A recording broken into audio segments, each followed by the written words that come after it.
In this video, we're going the opposite side of the GPU spectrum. From AMD we move to Nvidia, and from 290 watts to just 30. And 30 is actually the SKU for this Pascal card.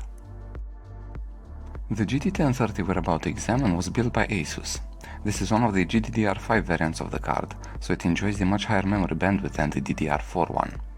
As for the full list of specs for the GPU, they're on the screen right now in the GPU Z window. Feel free to pause. Now, unlike the KFA2 variant that we reviewed a year ago, this ASUS-built low-profile card uses a somewhat different cooling system. The fan used by ASUS makes KFA2 look enormous by comparison. The heatsink is also just a slice of extruded aluminum, and just like the fan, it is also quite small. This does impact temperatures, and the fan ASUS used is quite a bit noisier. The tinier fan needs to work at a higher RPM to keep the cards only 3 degrees warmer than the KFA2 sibling. To assess its gaming performance, we'll put the card in the Z230 workstation, sporting the E3-1241v3 Xeon and 32GB DDR3 RAM running at 1600 MHz in dual channel. And speaking of performance, Alien Isolation averages 65 FPS and has the 1% loss number in the low 40s.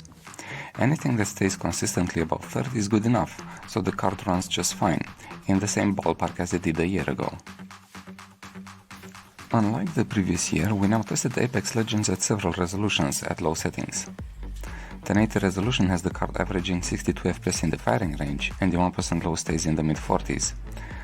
I would try playing the game at these FPS numbers, but it is quite understandable wanting to get the 1% loss above 60.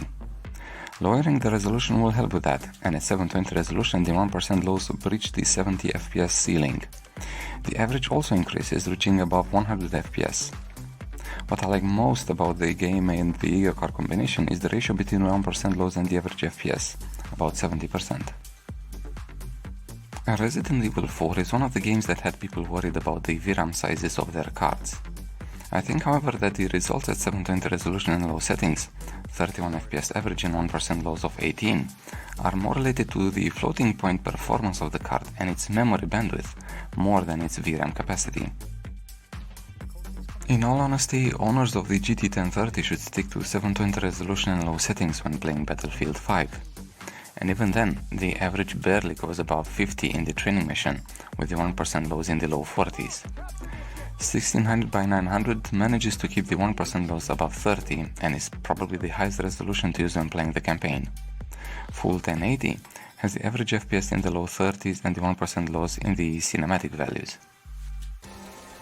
Much like Battlefield 5, Control should be played at the lower side of the resolution spectrum and low settings.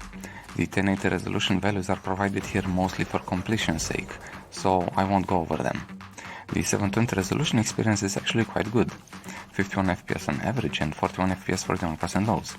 This last number makes a better game experience than what the HD 7770 delivered, at more than twice the TDP.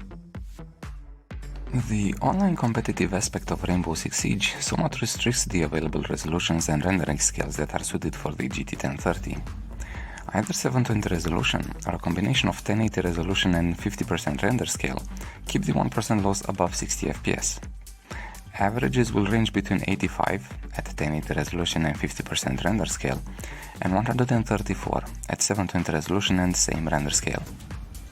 I do have to mention that 1080 resolution and 100% render scale will provide averages above 60. It's the 51 FPS for the 1% lows that gets me worried a bit.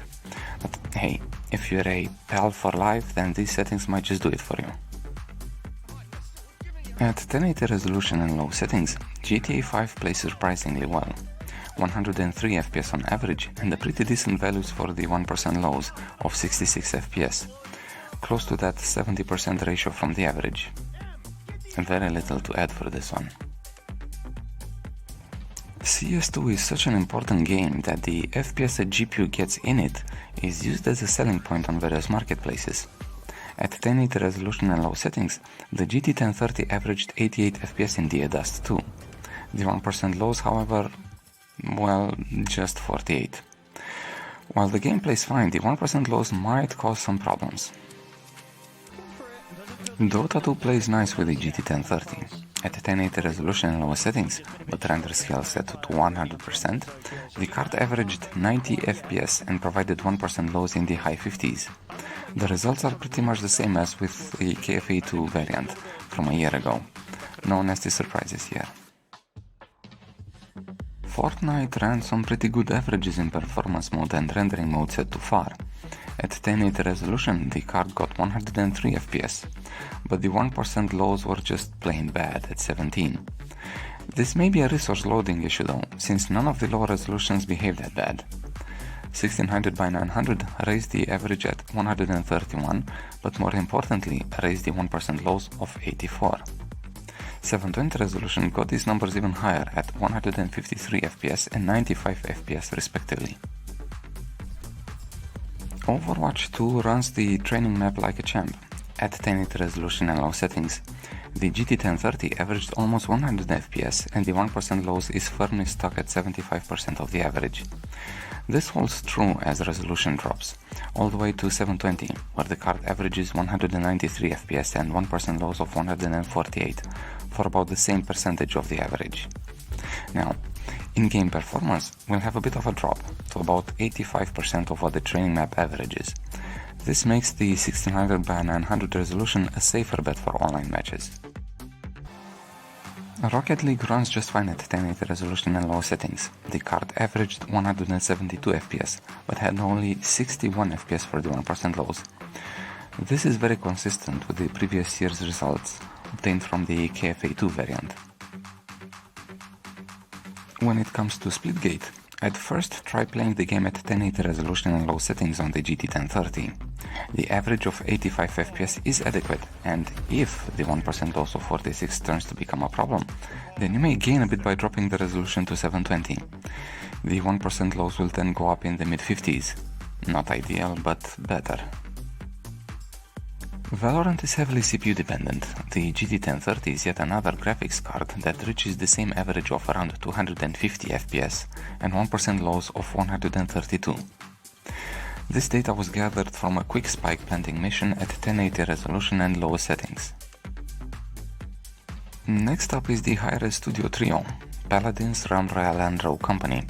All three of them were run at 1080 resolution and provided the following results. Paladin ran at 151 FPS on average with 91-41% lows at mostly high settings.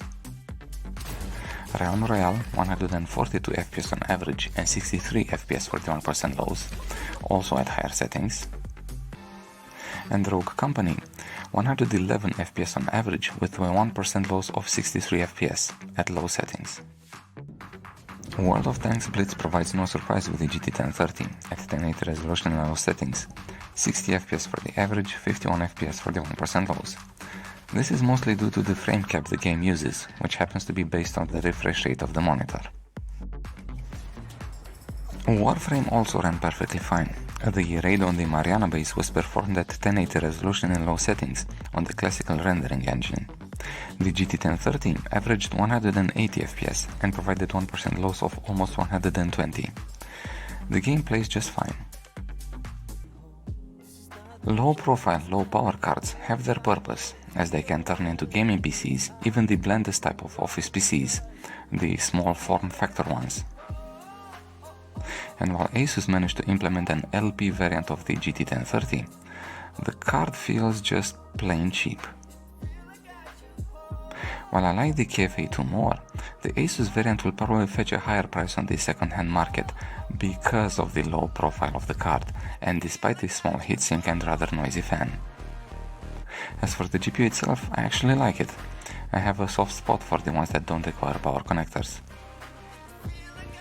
Anyway, this video review is done. I hope you liked it and I'll see you for the next one.